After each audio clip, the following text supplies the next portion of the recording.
Magandang umaga po sa atin lahat.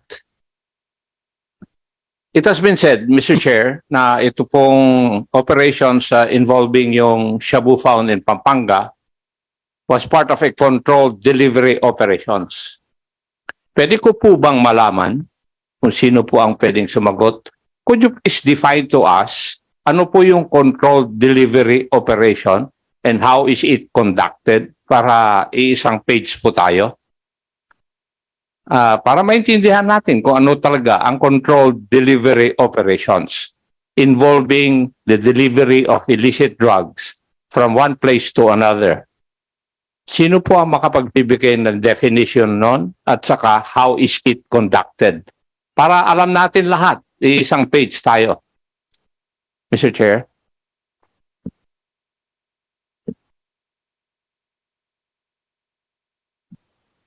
Mr. Chair, banggit tayo ng controlled delivery operations pero parang hirap po silang i-define ngayon sa atin kung ano yung controlled delivery operations.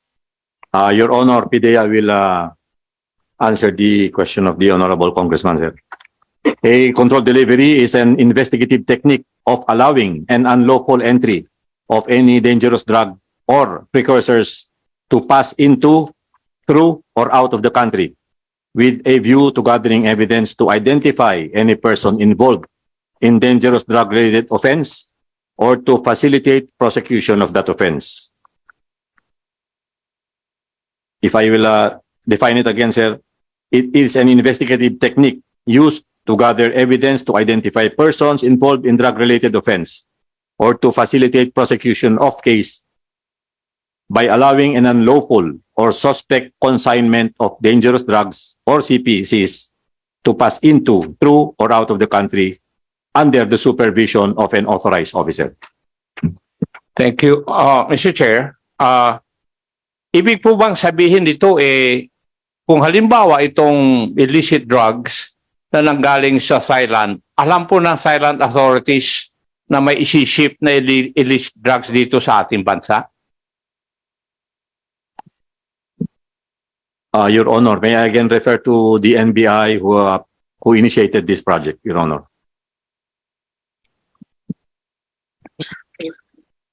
Mr. Chairman, Chair, Your Honor, sir. related question. Okay, Congressman,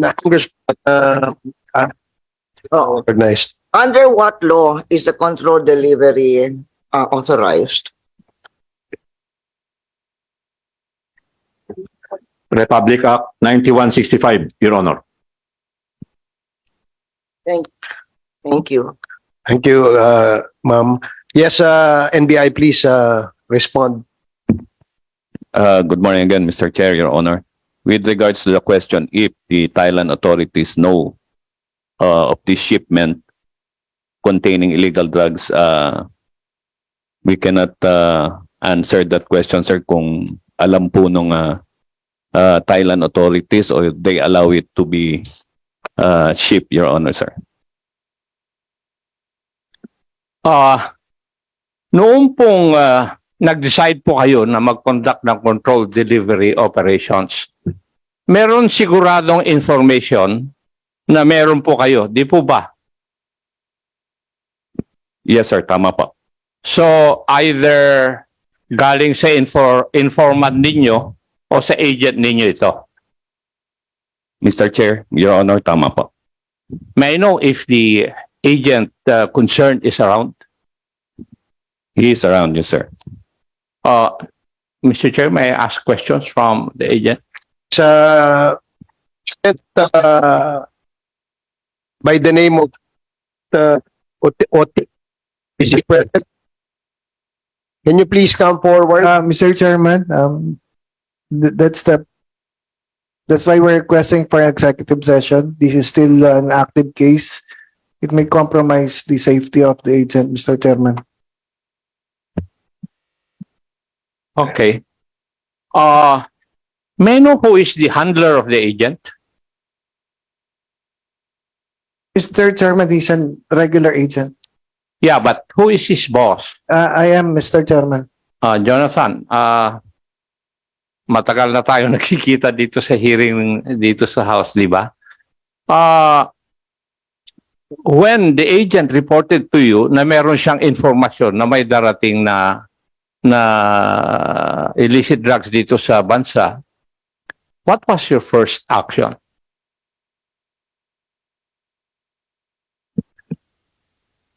Well, first we have to document the information, sir. So, as a standard operating procedure, we have to document the intelligence report. Then we have to decide what approach to take in this particular information. So in this particular case, we coordinated with the Pdea, with the NICA, and the BOC. The SOP is that when you document this, you come up with your operational plan. Tama po ba? And kung pursuant to the law, kung hindi po kaya ng budget ng NBI, you have to ask Pdea if they have funds for this purpose. Tama po ba? Yes, Mr. Chairman. Now, was this done? Yes, Mr. Chairman. Since when ba nag-umpisa itong operations na ito? Well, the information came in 2020, Mr. Chairman. So this is a 3-year. We're working this case for the last 3 years. So I started 2020, and it continues up to the time it was seized, Mr. Chairman. Being the boss of the agent, tinanong mo naman siya siguro. You tried to vet whether the information given by your agent is authentic or not. Tama rin po ba? Yes, Mr. Chairman. And ano po yung detalye na kanyang report? To such an extent that you have to conduct a controlled delivery operations. Ano po yung nagbunsod sa inyo para mag-decide na controlled delivery operations ang kailangan? So we're hoping that we could discuss this on a during the executive session, Mr. Chairman.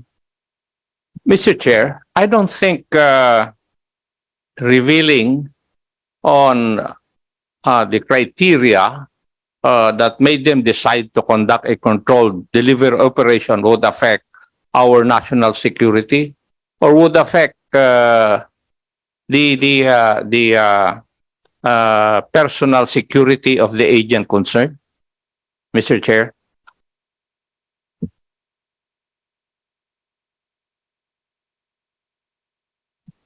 Yeah, NBI, can you respond to the best that you could? Not without revealing the confidential information. Yes, sir. The information relayed that there was a drugs coming from a particular country into the country. So, it also the agent also said that he was able to gather all this information personally. He personally acquired all this information.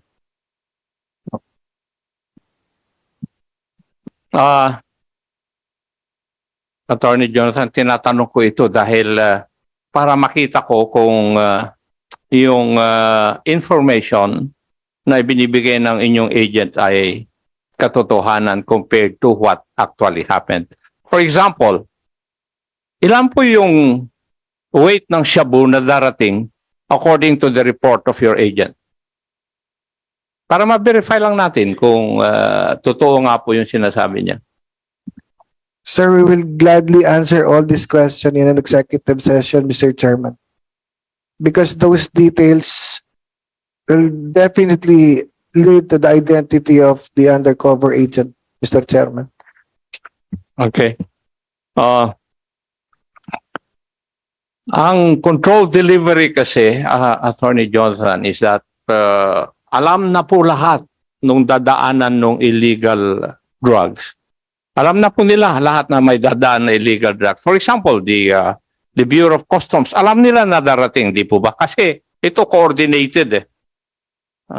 Just to identify kung sino po yung tatanggap dito ng illegal drugs. Di po ba? Kasi yun ang purpose. Kagaya ng definition ni DG Lazo. Di po ba? Yes, Your Honor. Yes. Yung pag-deliver dito, pagkagaling doon sa customs, hindi naman po lalabas doon kung walang authority yung customs at saka authority to conduct controlled delivery of illicit drugs galing sa Pdea. Tama? Yes, Your Honor. Yes. Now, pagkagaling dun sa customs, sino po ang nag-escort papunto sa dapat pupuntahan? It's combined elements of NBI, Pdea, BOC, and NICA, Mr. Chairman. In-escortan ng dami na yon? Eh, mababurnout na kayo. Di po ba? It was a selected team, Mr. Chairman. It was a selected team. May I ask Pdea if they were part of the escort team from the Bureau of Customs to its destination? Yes, Your Honor. Pdea was part of the escort group. And the PNP? Can I refer first to my regional director, sir? As far as Pdea is concerned, sir, we only know that it's Pdea and NBI escorting the container to the warehouse. Now, before the goods left customs area, alam na po ba ninyo na hindi pupunta sa Binondo, the original destination?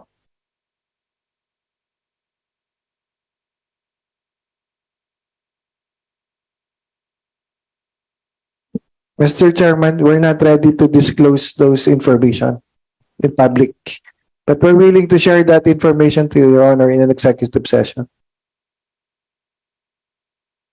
Okay. See, I do not see any reason why hindi nyo ma-disclose yun eh. Kasi upon the arrival of the kasi ang controlled delivery operations a very complicated operation too eh. Alam na alam ko dahil na-involved din ako sa anti-illegal drug operations noon po sa existence ng Constabulary Anti-Narcotics Unit. So alam ko po ito. Kaya very, very elaborate itong controlled delivery operations. And therefore, pag ang controlled delivery operations, any deviation would have gotten the approval of the one in charge of the operations. That is why I'm asking this. When the bill of ladings said that sa Binondo, tapos bigla niyong binago, when at what point in time did you change this? Di po ba? Mr. Chairman, we understand, but we will definitely answer your questions, Mr. Chairman, to your satisfaction during the executive session.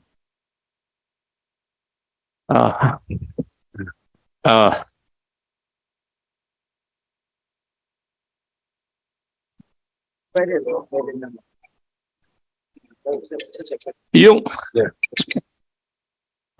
doon sa nung dineliver nyo doon sa Mexico, Pampanga, meron po bang warehouse man, yung warehouse?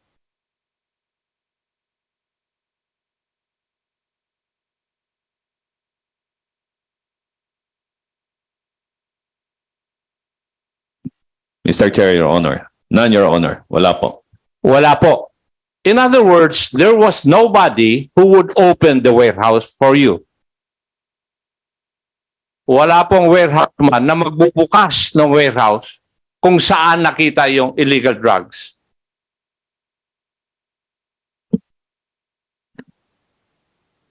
Sir, It was brought down by yung pong mga kargador ng container. Matanong ko po, sino po ang nagbukas ng warehouse? Sir, I would stop my questioning insofar as the Mexico Pampanga incident is concerned.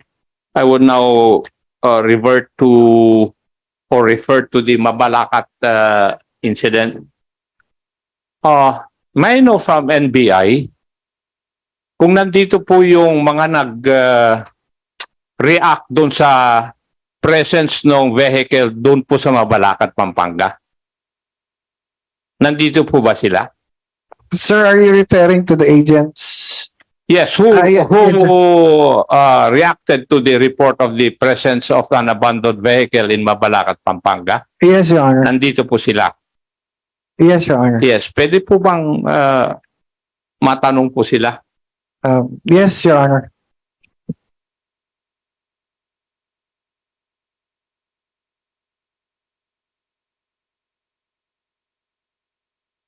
Good morning, Your Honor. Thank you.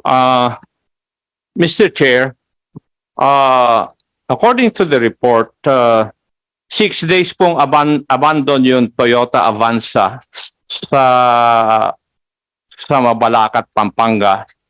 And because of the number of days na nandun na hindi nagagalaw, nag-report po yung security guard doon sa place na yon. Tama po? That's correct, Your Honor. Yes. Now, noong pong nagpunta kayo doon sa lugar, ano po yung una niyong ginawa? Initially, nakipag-coordinate po kami sa PNP Mabalacat. Hinanap po namin yung office din ng DOJ. Unfortunately, hindi namin nakita. Nakipag-coordinate kami sa barangay. And then, nakipag-coordinate kami sa security officers ng establishment, Your Honor. Tama po. So, let's presume, kasi doon sa statement kanina yung Chief of Police ng Mabalacat, Pampanga, na nai-report sa kanila, pero hindi po sila nag-react. Let's assume that. Pero noong kayo po pumunta na ron at binuksan, meron po bang ibang police agencies na nandun? Wala, Your Honor. Ang kasama namin is yung barangay and then security officers, Your Honor. Barangay and security officer. So, nung nabuksan po ninyo, did you suspect na illicit drugs yung laman ng sasakyan? Yes, Your Honor. Yes. And what was the first thing that you should have done? Kung ganun po yung suspicion ninyo from the very start. Well, nag-coordinate kami, Your Honor, sa mga required witnesses before we conducted the full inspection and the inventory. When you say full inspection, would that include the field testing? No, Your Honor. Hindi po ba dapat meron kayong sa standard operating procedure ninyo if you suspect it as illicit drugs? Hindi po ba na tumatawag po kayo ng chemist from any agency, from the Pdea, from the police, and from your office na mag-conduct ng field testing before you leave the scene of the crime? Hindi po standard operating procedure ng NBI, Your Honor. Even when we conduct entrapment or buy-bust operation, tine-turn over na lang po namin for examination sa forensic chemist. Hindi naman po by-bus operation to. Yeah, yes. Now, after that, I presume na minarkahan nyo yung mga ebidensya na nakuha nyo. Yes, Your Honor. Yes. Pero paano nyo minarkahan?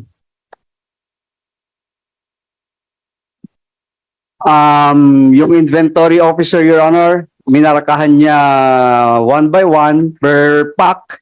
Doon ba sa pack nyo sinulat o isinulat nyo sa isang tape at nilagay nyo? Isinulat sa tape, Your Honor. Is that also the standard operating procedure in marking pieces of evidence? Yes, Your Honor. Especially kung hindi pwedeng sulatan yung packaging, Your Honor. So, ang ginagawa namin is nilalagyan namin ng tape. So, in this case, nilagyan namin ng tape and minark and initialed by the inventory and seizing officer. Kahit po yung pinaglagyan niya na sack, it was also marked, Your Honor. So, kayo po ang nagdala sa main office nitong alleged seized illegal drug. Part ako nung nag-escort, Your Honor, because I was not the seizing officer, Your Honor. Okay?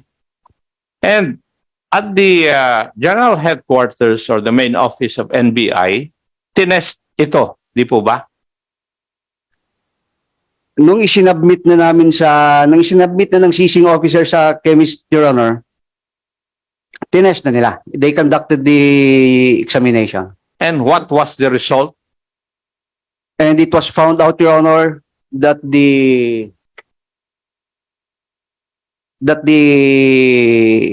substance is a dimethyl sulfone. In other words, hindi component or hindi shabu. May I refer to our forensic chemist, Your Honor? Well, is he or she around? Simple lang po yung tanong ko eh. Doon ba sa test na kinundak ninyo, shabu ba yun o ano? Yes or no? Yun lang po ang tanong ko. It's Kasi not, Mr. if Chairman. you look at the media, even the PNP pronounced na shabu yung nahuli. I have a copy of the statement of the Chief of the Philippine National Police. As a matter of fact, even yung media na nandun sa area ay sinabi niya na illicit drugs yon. But only to find out after the conduct of a laboratory test at the headquarters of the NBI, ang lumabas ay hindi shabu. Samantalang nakapublicize na lahat, maski sa YouTube. Shabu yung kwan. As a matter of fact, you were being congratulated because of this.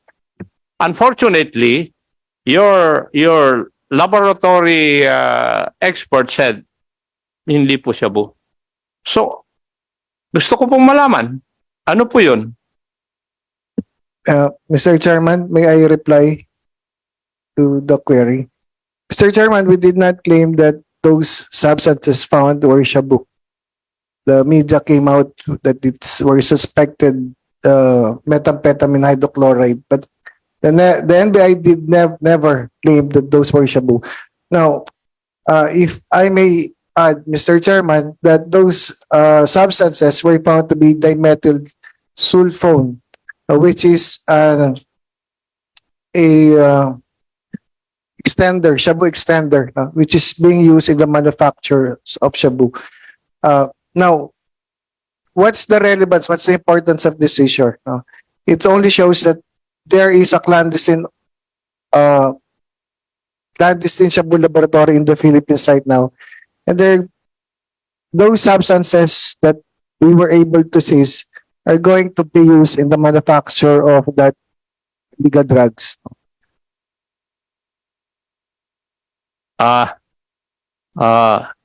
Mama-manufacture yung illegal drugs, nawala yan. Would you agree? Yes, Mr. Chairman, but Yes, it's and being used. therefore, it is not a necessary ingredient to produce shabu. Yes, Mr. Yes. Chairman. Yan, Kung totoo po yung report na yan, ay ginagamit yan para ma-dilute yung shabu. At ma-dilute yung shabu, pero the same weight. Yung potency ng shabu, malelesen. Pero yung weight niya, parehas pa rin. I think you can ask your chemist if you would agree with that. Good morning, Your Honor. I'm a forensic chemist, Juliet Mahilom of NBI. Yes, Your Honor, dimethyl sulfone in the illicit manufacture of methamphetamine is used as cutting agent or in short, adulterants.